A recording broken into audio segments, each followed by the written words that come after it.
In this new Ultimate Team series, I make the best team I believe possible, picking players from all eras of NBA history. It isn't just about how talented the teams are, but I'm also trying to build teams that would gel and execute well together. Today, we're looking at the Ultimate Nets team.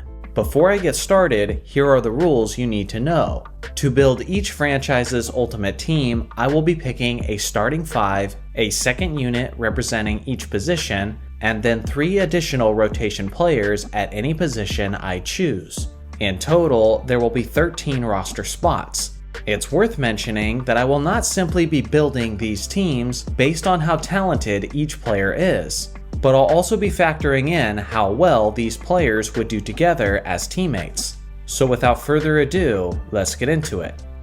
The starting point guard is the all-time great Jason Kidd. Simply put, he's one of the greatest passers in basketball history, as his ability to facilitate was why the Nets made it to the NBA Finals twice in the 2000s. Beyond that, Kidd was also an elite defensive point guard, as he made a remarkable 9 all-defense teams in his NBA career. He led the league in assists per game 4 times, including the 03 season, where he averaged 19 points, 9 assists, 6 rebounds, and 2 steals. With the incredible superstars in this starting lineup, Kidd will be providing plenty of highlight connections. When it comes to running the floor, he's the safest bet you can make. That's why today's video is brought to you by DraftKings.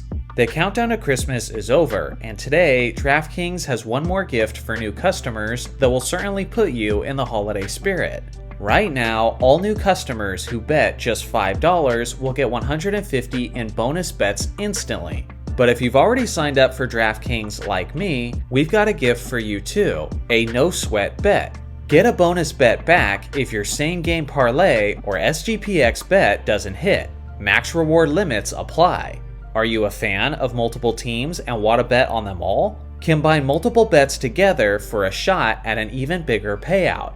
Download the DraftKings app and sign up using my promo code Johnny Arnett. New customers who use promo code Johnny Arnett and bet $5 will get $150 in bonus bets instantly. That's promo code Johnny Arnett only at DraftKings Sportsbook.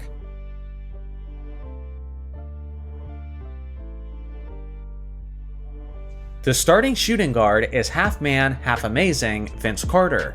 Obviously, he's known most for his time in Toronto, but Carter was still an elite player in New Jersey, especially in his first year with the team.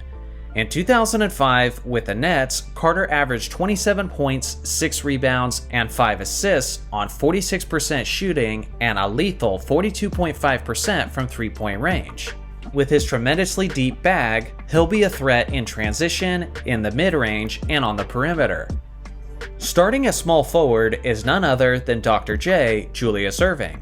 In his 3 years with the New York Nets, Erving led the ABA in scoring twice, getting as high as 29.3 points per game in 1976. He was also a dominant rebounder and shot blocker in his youth, putting up some insane stat lines. He was simply one of the most athletically gifted players in NBA history. Just imagine a young Jason Kidd, Vince Carter, and Julius Erving running the fast break. And what you have is a recipe for a nightmare for opposing defenses. Starting at power forward is the 7-foot assassin Kevin Durant.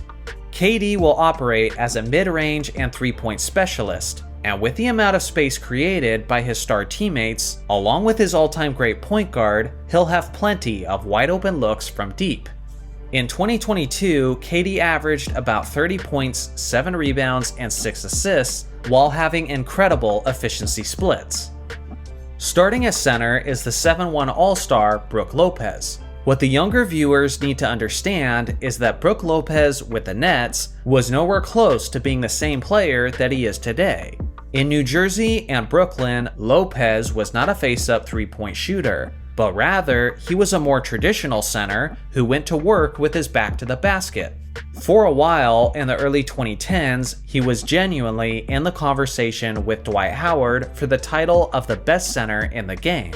Between 2010 and 2017, he averaged about 20 points and 7 rebounds on 50% shooting from the field. Now on to the second unit. The backup point guard is the elite dual threat Deron Williams. You can argue that his best was his time in Utah, but without question, he was still a threat in his first couple of seasons with the Nets. In 2012, he averaged 21 points, 9 assists, and 3 rebounds on 41% shooting from the field. If a floor general with a more scoring mindset is ever what's needed, then Williams will make a solid sub for Kidd. The backup shooting guard is the 1990 sharpshooter Dražen Petrović. As a skilled European player with tremendous range, he was way ahead of his time. He's often described by his peers from that era as one of the greatest shooters in NBA history. It makes sense considering how he averaged as high as 22 points per game in New Jersey, while shooting 52% from the field and 45% from three-point range. Due to his tragic and abrupt passing in a car accident, we never got the chance to see the very best of Petrović. But regardless, what we did see was pretty darn good as well. The backup small forward is the ABA superstar Rick Barry. Having this man come off the bench seems pretty wrong, but that just goes to show how strong the starting unit is. Barry was ahead of his time as he was a dominant scorer with a deadly pull-up jumper. In 1972, with the New York Nets, he averaged 31 points, 7 rebounds, and 4 assists on 46% shooting. Coming off the bench, he'll be an all-time great spark plug, tearing up opposing defenders of the second unit. The backup power forward is the dynamic athlete Kenyon Martin. This 6'9" high flyer was one of the most reoccurring recipients off of Jason Kidd's playmaking. And he was actually an all-star in 2004 as he averaged roughly 17 points, 9 rebounds, and 1.3 blocks on 49% shooting from the field. In the instances where Kevin Durant will need a rest, Martin will provide a much meaner and more traditional approach. The backup center is the 6'10" beast Derek Holtman. Technically, he played more of his career at the 4 spot than at the 5. But he'll fit in well at the center for this second unit. He was an all-star in 1994, and that year he put up a stat line of 20 points, 11 rebounds, and 2 blocks on 45% shooting. Now on to the 3 rotation players. The first player is the 6'7" small forward Bernard King. He only spent his first couple of seasons in New Jersey, but regardless, he had an immediate impact and produced one of the strongest rookie seasons in NBA history, as he averaged 24 points, 9 rebounds, and 1.5 steals on 48% shooting. With his power and determination in transition, along with his skill in his mid-range game, he'll be a sure thing off the bench. The second rotation player is the 6'7" star Richard Jefferson. He was a fantastic above-the-rim athlete who was quite the teammate to Jason Kidd in the mid-2000s. As a reliable slasher in 2006, he averaged nearly 20 points, 7 rebounds, and 4 assists while hitting 49% of his shots. With his energy and athleticism, he'll be a terrific sub to take the momentum. The third rotation spot, and the final spot on this roster, goes to the do-it-all combo guard Michael Ray Richardson. With New Jersey in 1985, he was an NBA All-Star, and he was a tremendous performer on both ends of the court. That season, he averaged 20 points, 8 assists, and a league-leading 3 steals on 47% shooting. So here's a final look at the complete roster of this Ultimate Nets team. I must say, this team has no shortage of offensive weapons, and they will be a handful on the fast break with plenty of highlight slams on a nightly basis. If there's one area where they're relatively weak, it's probably in the paint.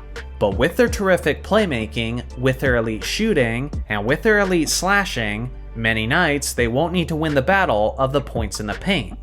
Do you think this Nets team will make the ultimate playoffs in the Eastern Conference? Let me know your opinion. Also, here's my list of honorable mentions. Should any of these players have made the roster instead? I look forward to hearing your thoughts in the comment section below. Thanks for watching as always, make sure to like and subscribe for more basketball content, and I'll see you guys in the next video.